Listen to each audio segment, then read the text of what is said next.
मर्द की बात करो यार, क्या जंखे बात करे वैसे बयानात दे रहे हैं, वैसे बात कर रहे हैं आप लोग। समझ में नहीं आ रहा मेरे को, किधर जा रही दुनिया।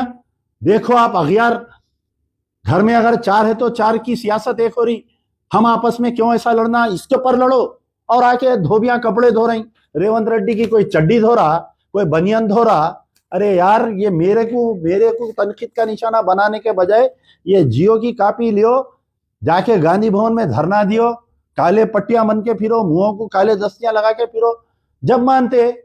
साबिका में, यानी साबिका जब कांग्रेस की गवर्नमेंट थी, साबिका बीआरएस की गवर्नमेंट रहो, साबिका टीडीपी की गवर्नमेंट रहो, माइनॉरिटीज वोट आता था इसमें, तो इसमें से वोट को उड़ा दिया गया था। फिर एक जियो आया था कि इसके अंदर जो है जो कमेटीज बन रही, इंदिरम्मा इल्लू स्कीम जो कमेटीज बन रही, तो इसमें जो भी चेयरमैन मेंबर, इसमें बाज़ाफ्ता वाज़ेह तौर पे ये लिख दिया गया है कि फ्रॉम बीसी, यानी at least one member should be from BC and one member from SC ST, और दो यानी जो भी उस मुकाम का सरपंच रहेगा या जिला या कारपोरेट काउंसलर रहेगा या कारपोरेटर रहेगा, उन्हें जो है चेयरमैन रहेगा। 2 वुमेन जो है एसएचजी ग्रुप के मेंबर्स रहेंगे। 3 local person from the village who are having interest in the developmental activities, यानी बीसी का एक, एससी एसटी में से एक मेंबर। तो इसमें भी कहीं भी माइनॉरिटी वर्ड नहीं है। तो अब ये 2 जियो की बात अभी ठंडी नहीं हुई। अभी कुछ लोग ये बोल रहे हैं कि नहीं, ये माइनॉरिटी वर्ड की ज़रूरत नहीं है इसमें।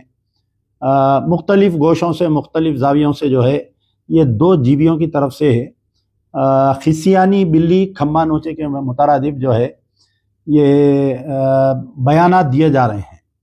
और ये ऐसा होता था कि पिछले जब कांग्रेस की गवर्नमेंट थी, साबिका में राजशेखर रेड्डी सीएम थे, जब हम मुखालिफत करते थे कुछ कामों की, तो जैसा बम ब्लास्ट हुआ था मक्का मस्जिद में, लुम्बिनी पार्क, गोकुल चाट के बम ब्लास्ट के बाद में मुस्लिम बच्चों पे जुल्म हो रहा था। तो जब जो है कि जो कांग्रेस के लोग थे वो लोग हमको तनकीद का निशाना बनाते थे कि ये लोग आवाज़ उठा रहे हैं हुकूमत के खिलाफ में। फिर उसके बाद में बीआरएस की government I.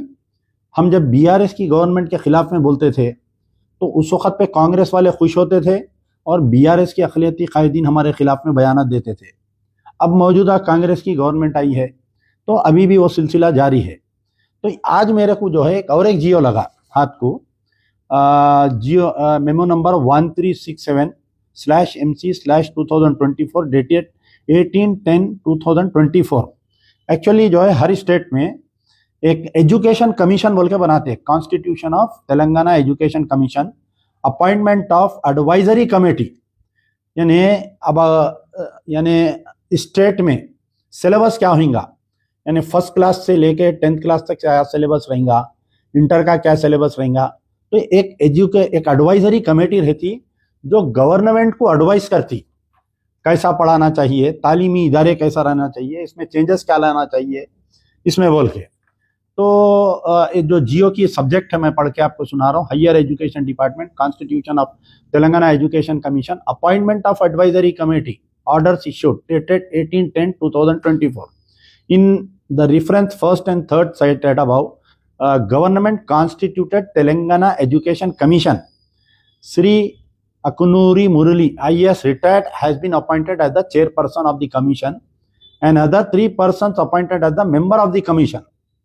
The government hereby appoint the following member as the advisory committee for the Telangana Education Commission, Hyderabad, to provide expertise guidance, गौर करिए, to provide expertise guidance and comprehensive support on the policy making and serve as a think tank in the field of education.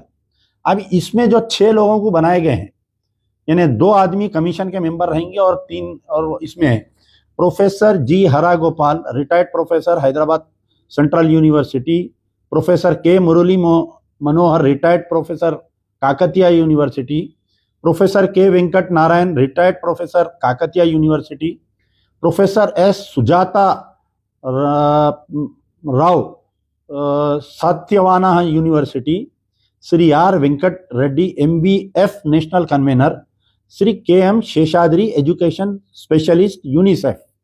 The terms of the advisory committee shall be in coterminous with the term of the chairman, Telangana Education Commission. जैसा minority commission होता, SC/ST commission रहता, तो ये भी एक commission होता। अब मैं इसमें ये बतलाना सवाल कर रहा हूँ कि क्या पूरे तेलंगाना में रेवंत रेड्डी जी को, जो है रेवंत रेड्डी साहब को, एक मुसलमान नहीं मिला? बोलिए।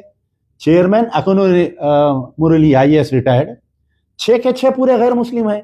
अब आप बताइए, जब आपके एजुकेशन कमीशन में आपका आदमी नहीं रहेगा एक मुसलमान, उसमें कम से कम 2, ये 6 में 2 तो मुसलमान डालना था, एक वाइस चेयरमैन मुसलमान डालना था, या नहीं तो आप मेंबर कमीशन में मुसलमान डालना था।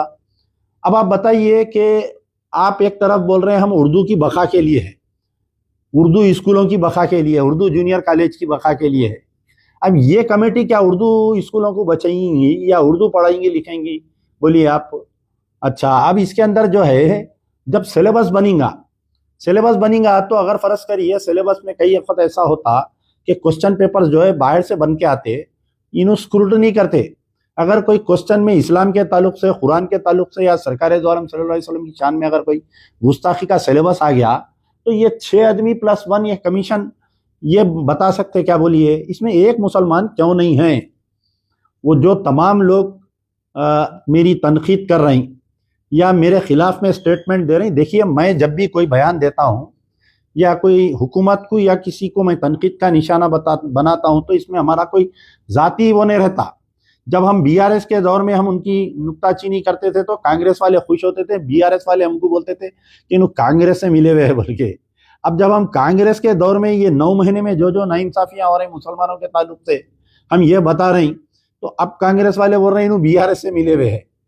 तो अब ये GOMS नंबर, ये memo number 1367 constitution of Telangana education commission में एक मुसलमान क्यों नहीं है? आप बताइए। जो गांधी भवन के ताहरत के ढेले हैं ना, मैं उनसे ये पूछ रहा हूं कि ये बताइए कि आप जो है ये GOMS नंबर में तो आप आके तरदीद करें कि नहीं, ये ऐसा नहीं है, वैसा नहीं है, वैसा नहीं है। हैदराबाद में कारपोरेशन का टाइम दिसंबर में खत्म हो रहा, दिसंबर के बाद में जो कमेटियां बनती है पूरे ऑफिसर्स आते। ग्रेटर हैदराबाद म्युनिसिपल कारपोरेशन में तकरीबन ऑफिसर हिंदू है, जो भी ऑफिसर रहता वार्ड का जो यही रहता उसको चेयरमैन बना देते। तो बहरहाल वो तमाम ताहरत के ढेलों को मैं ये पूछना चाह रहा हूँ कि भाई इसके अंदर आप अक़लियती है ना। सबसे पहला मेरा सवाल है कि हमारे जो सियासी सलाहकार है मोहम्मद अली शब्बीर साहब, जो government adviser to minority issues SC ST and BCs, क्या आपकी बगैर नजरों के ये GO इश्यू हुआ क्या?